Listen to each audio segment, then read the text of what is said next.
Hello, I'm Scott Putnam. Today I'm going to show you how to set up a side planer. What you'll need to do this is a bead, a barrel swivel, a snap to hook your lure to, a side planer.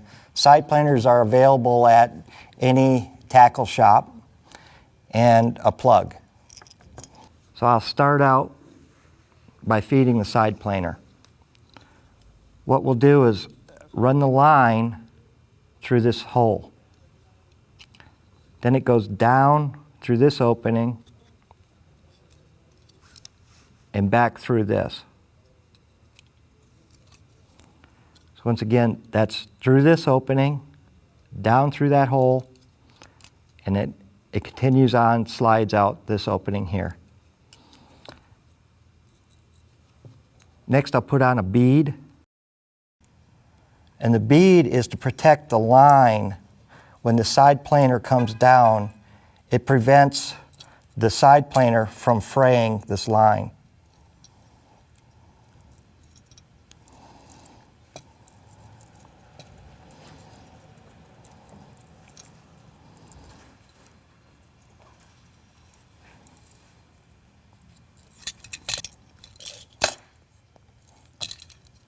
So as you see, then that allows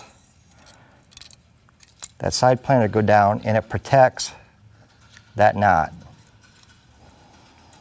Next, I'll put on a short piece of line, 2 to 3 feet of line, onto that barrel swivel. I'm a little shorter for demonstration purpose here, just easier to work with on this table, but 2 to 3 feet is fine.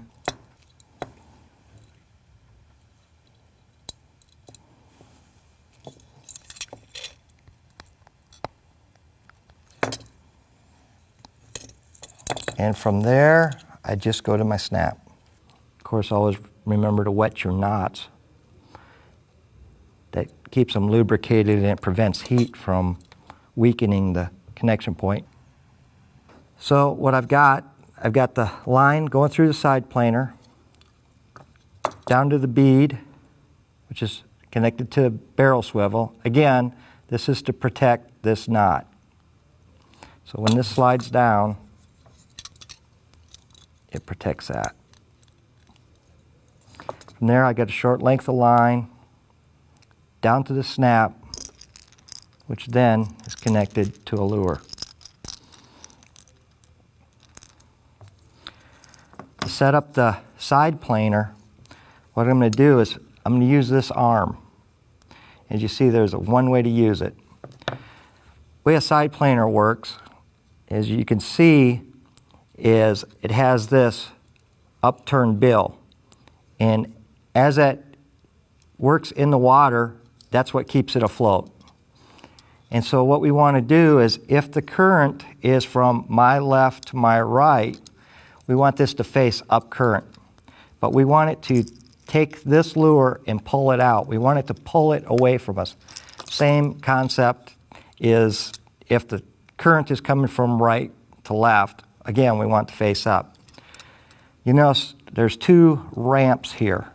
One here, one here. And this, again, with the side up, just slides onto that, like that. Next, we'll use one of 2 different size blades. If you're in real fast current or windy conditions, this smaller blade works really good.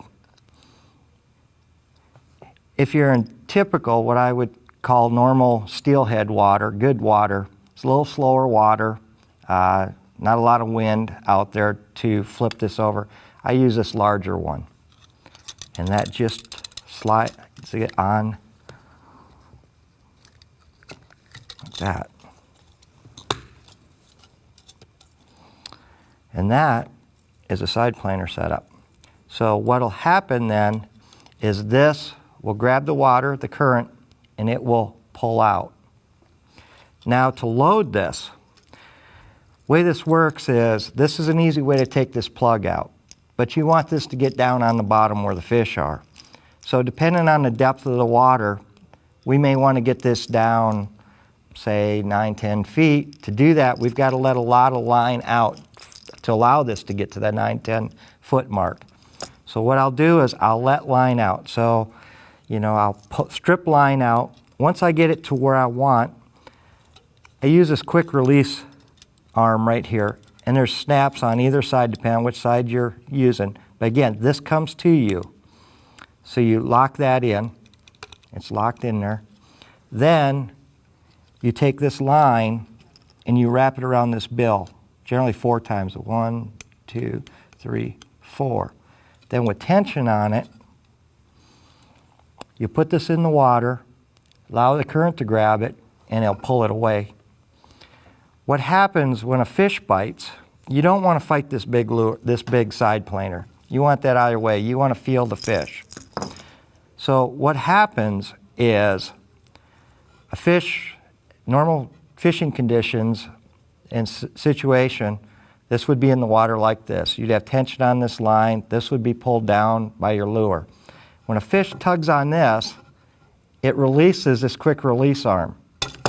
When it does that, you notice it took the line off that bill, allows this side planer to actually slide down that 30 feet that we put out, come down. This is where that barrel swivel and that bead come in, because that will slide down. It protects the knot from that side planer, and it allows you to have direct contact with the fish. Now you're fighting the fish, not the side planer, which is out of your way. That's all you really need. It's a really effective way to get out in some faster moving water, get out away from the crowds. It's just as effective as fishing out of a boat. In fact, I call this my $10 drift boat.